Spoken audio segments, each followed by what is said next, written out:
What dare did someone do that backfired spectacularly? My phone buzzed just after lunch. I saw the school's number on the screen and felt my chest tighten. For a split second I froze, staring at that caller ID like it was a trap. Then I swiped accept, and the voice on the other end cut right to it. "This is Mr. Diaz. Emily struck me in the face today."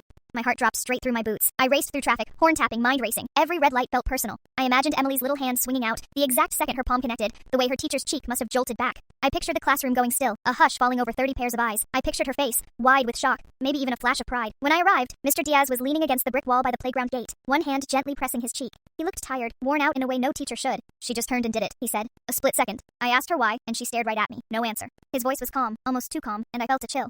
On the drive home, I gripped the wheel until my knuckles turned white. My mind jumped from one fear to the next. Was this defiance? Bullying? Or something darker? Emily never acted out like that. She was polite, even shy most days. So what changed? What had pushed her over the edge? That afternoon, I came home early. The house was quiet except for the hum of the refrigerator. Emily sat at the kitchen table, her eyes fixed on a coloring book. When I walked in, she didn't look up. I cleared my throat. "Emily," I said, voice low but steady. "Mr. Diaz called me today. He said you hit him." "Why?" She sighed, flipping to the next page. "I didn't want to," she mumbled. "Alexa dared me. She said if I did it, she'd tell everyone at school I was scared of getting in trouble." Her eyes flicked away. Shame made her shoulders slump. I sat down slowly, on the edge of my chair, hands on my knees. "You let someone dare you to do something you knew was wrong. You let fear of her threats make you hurt your teacher." My voice shook with anger and worry. "Is that what you want to teach people?" Emily's face went pale. She twisted a crayon in her fingers.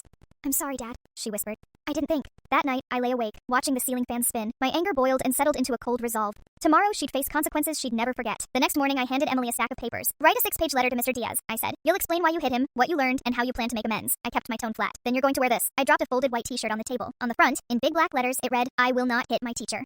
She stared at it, eyes wide. "After school, you'll stand out front until the last bus leaves, wearing that shirt and apologizing to anyone who asks why you're standing there," I added. "You'll also spend every Saturday for a month cleaning classrooms, windows, tables, floors, under Mr. Diaz's supervision." Emily's voice trembled. "Please, Dad, don't make me do all that." I leaned in close. "You made a choice. You own the consequences." Her head dropped. Her shoulders shook. I felt a flicker of pity, but not enough to back down. She needed to learn there are costs to bad choices. That evening, I called Alexa's parents. I told them about their daughter's dare, how it led Emily to cross a line. I suggested Alexa join Emily in cleaning on Saturday mornings until they both could prove they understood respect.